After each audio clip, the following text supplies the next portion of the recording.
तो आज हम लोग मेनली थोड़ा सा रिवाइज करेंगे किसका, तो फिजिक्स का 10th का। आप लोग चौथा चैप्टर से है वैद्युत धारा, तो वैद्युत धारा को देखिए आज हम लोग थोड़ा शॉर्टकट में समझने का प्रयास करेंगे। तो चलिए देखिए, सबसे पहले हमारा चैप्टर का नाम क्या पड़ता है, वैद्युत धारा। अब यहाँ से हम लोग एक एक बात को समझेंगे कि आखिर वैद्युत धारा का मतलब क्या है और इसमें हम क्या क्या बातें जान जाएं कि ये पूरा चैप्टर हमको समझ में आ जाए। तो चलिए एक एक बात को तोड़ना चालू करते हैं। वैद्युत का मतलब यहाँ पे मोटा मोटी क्या समझना है, आवेश। क्या समझना है, आवेश। अब सवाल उठता है कि आवेश में आवेश एक सर क्या है, तो आवेश एक प्रकार का हमारा क्या है, गुण है। क्या है, गुण। कोई भी गुण एक चीज बतलाता है क्या हमारा, मतलब कोई भी चीज़ में अगर कोई एक स्पेशल गुण हो तो उसका प्रॉपर्टीज एक अलग होता है, मतलब एक अलग प्रकार का बिहेव करेगा। तो आवेश का बिहेव कैसा है, स्वभाव, या तो वो अपने जैसे वस्तु को आकर्षित करेगा या प्रतिकर्षित करेगा। तो यहाँ से हमारा आवेश कितने प्रकार का बन जाता है, दो प्रकार का, एक धन और एक ऋण। धन और एक ऋण बन जाता है। तो यहाँ पे समझिएगा आप लोग। अब यहाँ पे बात होता है कि जैसे सुनिए धारा को समझिए, जैसे पानी की अगर धारा बहती है तो आप लोग क्या कहते हैं, पानी की धारा है। धारा का मतलब क्या होता है, लगातार, लगातार बहना। तो उसी प्रकार यहाँ पे क्या लगातार बहेगा, तो आवेश। तो यहीं से वैद्युत धारा का परिभाषा क्या निकल जाता है कि आवेश के सतत प्रवाह को वैद्युत धारा कहते हैं। या अब इसका फॉर्मूला के बेस पर अगर परिभाषित करें तो कहा जाता है कि प्रति एकांक समय में, यानी कि 1 सेकेंड में किसी चालक से जितना इलेक्ट्रॉन प्रवाह हो जाता है वही हमारा क्या कहलाता है, वैद्युत धारा। तो सुनिए, अगर मान लीजिए कि t समय में किसी चालक से q आवेश प्रवाहित हो गया, t समय में, तो यहाँ पे हमें बताना है कि 1 सेकेंड में कितना प्रवाह होगा। तो 1 सेकेंड में आपका हो जाएगा कितना, Q/T। जैसे 10 कलम के दाम तो और होगा 100 रुपया, तो 1 कलम के दाम 10 रुपया, तो जो हम लोग भाग दे के लाते हैं। तो वैसे हमारा क्या हो गया था, 1 सेकेंड में जितना धारा प्रवाहित हो जाती है वही हमारा क्या कहलाता है, वैद्युत धारा। यानी कि I बराबर हमारा फॉर्मूला क्या बन गया, Q/T। अब यहाँ से 10th वाले लोग सतर्क हो जाए, ये स्पेशल वीडियो 10th वाले लोगों के लिए है। देखिए अब यहाँ से आपको क्या क्या सवाल पूछेगा। पहला सवाल आपसे पूछेगा कि वैद्युत धारा का फॉर्मूला, तो पहला फॉर्मूला हो गया क्या, Q/T। अब यहीं से इसका क्या पूछेगा, SI मात्रक। SI मात्रक पूछेगा, तो आवेश का SI मात्रक क्या होता है, कूलम, और समय का क्या हो गया, सेकेंड। तो एक इसका SI मात्रक क्या बन गया, कूलम प्रति सेकेंड, या इसी को ऐसे लिखता है कूलम सेकेंड इनवर्स। एक और इसका दूसरा SI मात्रक क्या है, एम्पियर। क्या है, एम्पियर है दूसरा का SI मात्रक, एम्पियर। और इसे सूचित हम लोग किससे करते हैं, ए से। तो यहां से आपको ऑब्जेक्टिव में सवाल क्या पूछ सकता है, तो एक तो आपको सीधा SI मात्रक पूछ सकता है, दूसरा आपका फॉर्मूला पूछ सकता है। अब यहीं से इसका बीमा भी पूछ देता है। तो बीमा तो आपको 10th में नहीं पढ़ना है, लेकिन यहां से आपको 1-2 चीज और पूछेगा क्या, तो इस पर न्यूमेरिकल। न्यूमेरिकल कैसे पूछेगा, तो Q का मान देगा और T का मान देगा और आपसे I का मान पूछ सकता है। वो भी डायरेक्ट आपका Q का मान नहीं देगा, ऐसे देगा कि किसी चालक से मतलब 20 इलेक्ट्रॉन प्रवाह हो गई, तो 20 इलेक्ट्रॉन दिया यानी कि नंबर ऑफ इलेक्ट्रॉन। तो Q का एक और फॉर्मूला होता है क्या, Ne। तो वही यहाँ नंबर ऑफ इलेक्ट्रॉन रख देते हैं और E का मान 1.6 × 10⁻90 कूलम रख के, और यहाँ से आवेश का मान निकल जाता है। तो ये आपका हो गया वैद्युत धारा। अब यहाँ से आता है 2-4 बात और कि सर जिस प्रकार से पानी हमारा कहीं भी नहीं बहता है, पानी कब बहता है, जब कोई उसके लिए रास्ता मिलता है, तब रास्ता रहेगा तभी वो पानी का फ्लो करेगा। उसी प्रकार क्या सर आवेश सभी चीज़ों में प्रवाहित हो सकता है, तो नहीं। यहाँ पे आवेश के प्रवाह होने के आधार पर पदार्थ को कितने रूपों में बांटा गया, 3 रूपों में।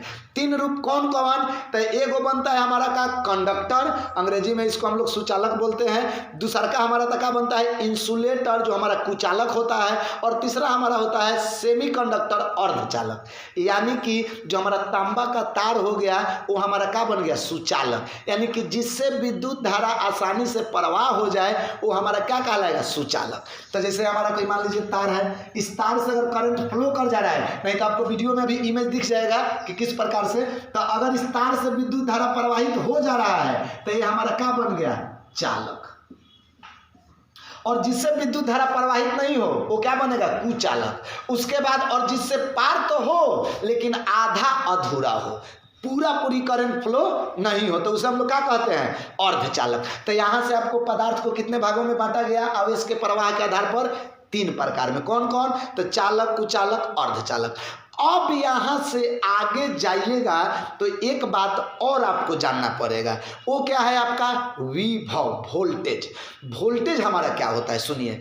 अब हम कह रहे हैं कि जब हम किसी कल में ऐसे बल्टी लगा दे, सपोज दैट मान लीजिए बल्टी लगा दे और कहे कि बल्टी तुम भर जाओ, तो बल्टी भर जाएगा हमारा, नहीं भरेगा। इसके लिए हमें क्या मारना पड़ेगा, हैंडल मारना पड़ेगा या मोटर को चालू करना पड़ेगा। तो इस पानी को ले जाने के लिए कुछ एक्स्ट्रा डिवाइस लगा रहे हैं, और वो डिवाइस जो कार्य करेगा उसको ले जाने में, उहे कामवा हमार क्या कहला, वोल्टेज। क्या कहलाता है, वोल्टेज। तो इसी प्रकार से जिस प्रकार से पानी को यहाँ से ले जाने में, यहाँ तक लाने में जो हमें कार्य करना पड़ता है, वो कार्य हमारा क्या कहलाता है, वोल्टेज। तब पानी के बदले में अब किसको तुलना कर देना है, आवेश को। किसको, आवेश को। तब किसी विद्युत क्षेत्र में प्रति एकांक आवेश को कहाँ से, अनंत से।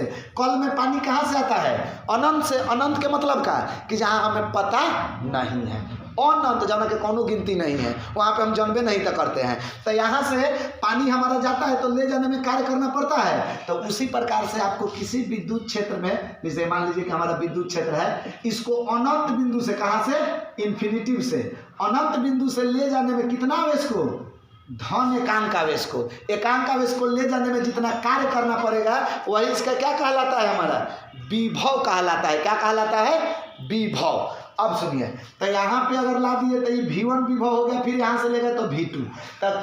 2 बिंदु के बीच के विभव के अंतर को क्या कहते हैं, विभवांतर। अब सुनिए, यहाँ से भी अगर आपको समझ में नहीं आया तो सुनिए, आपको क्या पैसा बैठे बैठे आ सकता है, उसके लिए आपको क्या करना पड़ता है, काम करना पड़ता है। तो काम कीजिएगा तभी पैसा आएगा। तो उसी प्रकार से आवेश को जो प्रवाह कराएगा, जो ले जाएगा तो काम करेगा ना, वही काम हमारा क्या कहलाता है, वोल्टेज। क्या कहलाता है, वोल्टेज। अब क्या किए कि वोल्टेज और करंट के बीच में ओम साहब ने एक क्या बतलाए, संबंध बतलाए। क्या बतलाए, संबंध। तो वहीं से हमारा एक का नियम निकल के आया, ओम का नियम।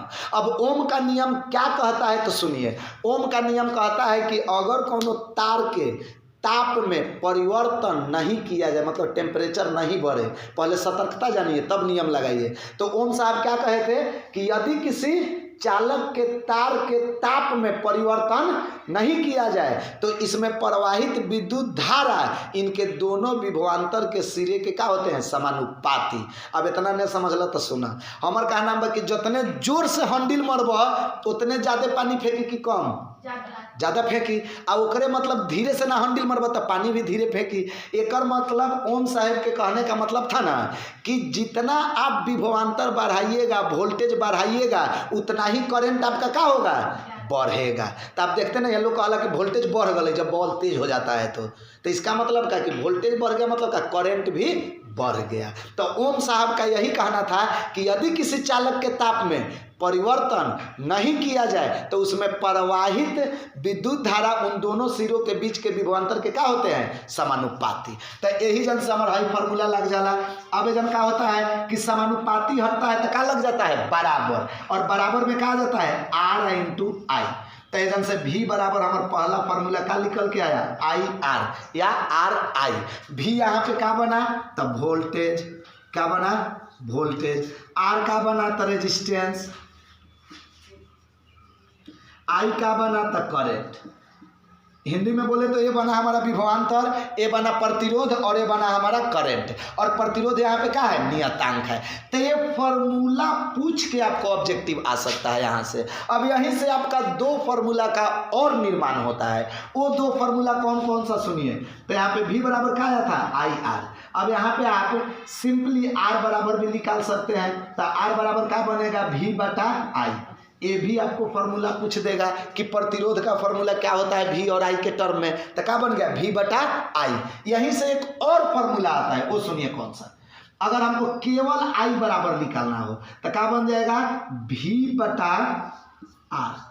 V बटा आर। इतना सारा आपको ऑब्जेक्टिव यहाँ से पूछता है विद्युत धारा का। और ज़्यादा लंबा वीडियो ना बन जाए तो बस आज हम कितने टॉपिक को बात किए, तो फिर से आपको जिक्र कर दे रहे हैं। एक बार बात किए कि वैद्युत धारा क्या है। तब वैद्युत धारा का बात कब होगा, जब आप आवेश को अच्छी तरह जान जाएंगे तब। क्योंकि आवेश में वस्तु कब आता है, तो जब उसे इलेक्ट्रॉन का लेन देन किया जाता है तब। अब आवेश में आ गया तो यही जब प्रवाह करेगा लगातार, तो यही हमारा क्या कहलाता है, वैद्युत धारा। अब वैद्युत धारा, तो धारा कहीं भी बह सकती है नहीं। तो यहाँ पे आया पदार्थ का प्रकार, किसके आधार पर, आवेश के आधार पर। तो एक बना चालक, एक बना कुचालक और तीसरा बना अर्धचालक।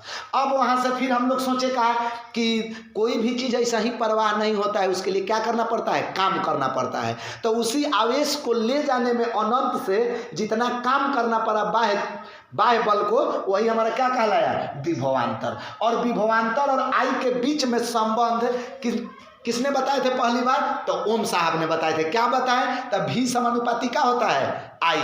और यहाँ से समानुपाती हटता है तो क्या लग जाता है, बराबर। और इसके बदले में नियतांक आ गया कौन, आर। और यहाँ से आपका 3 फार्मूला का निर्माण हो जाता है। और यहीं से आपका तीनों का ऐसा ही मात्रा भी पूछता है। तब इसका हो जाएगा वोल्ट विभव का, आई का हो जाएगा एम्पियर और आर का हो जाएगा हमारा ओम।